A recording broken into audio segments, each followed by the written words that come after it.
Dili makiangayon nga ipaubos ang Sugbo sa third wave tungod kay walay igong datos nga gipakita ang Department of Health. Gani wala usab sila'y kapasikaran nga taas ang mga kaso sa COVID-19 karong tuiga kumpara sa miaging tuig. Wa makauyon si Gobernador Gwendolyn Garcia sa pasangil nga doble ang pagsaka sa mga kaso sa COVID-19 sa Sugbo kay matud niya dili kini tinuod. Atol sa iyang live streaming kagahapon Hulyo 13, giklaro ni Garcia nga base sa hingpit nga pag-analisar sa mga datos nga gipresentar gikan sa DOH, walay pagsaka sa mga kaso sa COVID-19 aron matawag kini nga third wave. No, I will not allow it to.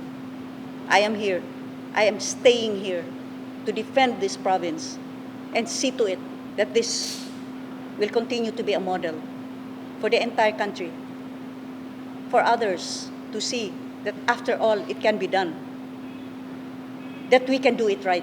Apan bisan pa man sa pagsaka kanaog sa mga kaso sa COVID-19, kinahanglan lang nga makamao mo manage ang local government unit aron makontrolar kini. It is not about the numbers that increase in testing positive. Because you see, there are so many false positives. It is about being able to manage COVID-19. I've always said we can never hope to achieve zero COVID.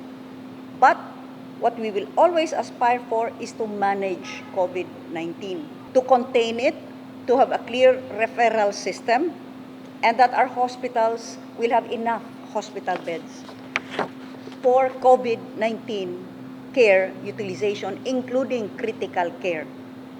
Midayeg si Garcia sa gibuhat karon sa nasod nga Singapore kay nakaamgo na sila nga dili gayud makabot ang zero COVID ug ilan nang itratar ang COVID sama sa laing sakit nga trangkaso. Tungod niini, ilan nang undangan ang inadlaw-adlaw nga pag-ihap sa mga kaso sa COVID. Dugang paana, dili na usab sila mo kwarantina sa mga biyahero. We are so fixated on announcing, sometimes with much glee, with much excitement each time, double-digit increase. It seems as though it's all that we are waiting for, so that we can make news and headlines. But Singapore says it plans to no longer announce daily case numbers. Why? Plain and simple. It does not achieve anything. It creates a misimpression because most of these are anyway asymptomatic or mild. So, why the need to broadcast each and every day the number of positive cases that have been tested? You know what they will do? They will just monitor those that are in the hospital. Surely, after a year, there has to be a roadmap in dealing with COVID-19 and getting on with our lives.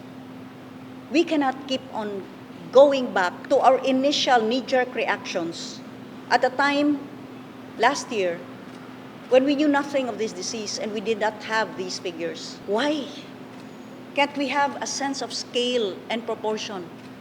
Why can't we do comparative analysis, critical analysis? Why must we keep on focusing on whether there has been an increase? Why don't we focus on whether we have in fact improved our hospital system in order to be ready? Nakita ni Garcia ang pag-antos sa mga Sugboanon ug dili na siya mosugot nga ipaubos na usab og laing mga paghigpit ang Sugbo tungod sa pasangil nga third wave. Tungod sa mga pasangil ug pasaring, gikwestiyon ni Garcia ang mga labaw nga eksperto nga maghimo og mangita og bag-ong game plan o roadmap sama sa gihimo karon sa Singapore. Updates like Dr. Vergere, what's your game plan? What's the end game? What is your roadmap towards graduating into a new normal? Are we going to continue to focus on chalking up numbers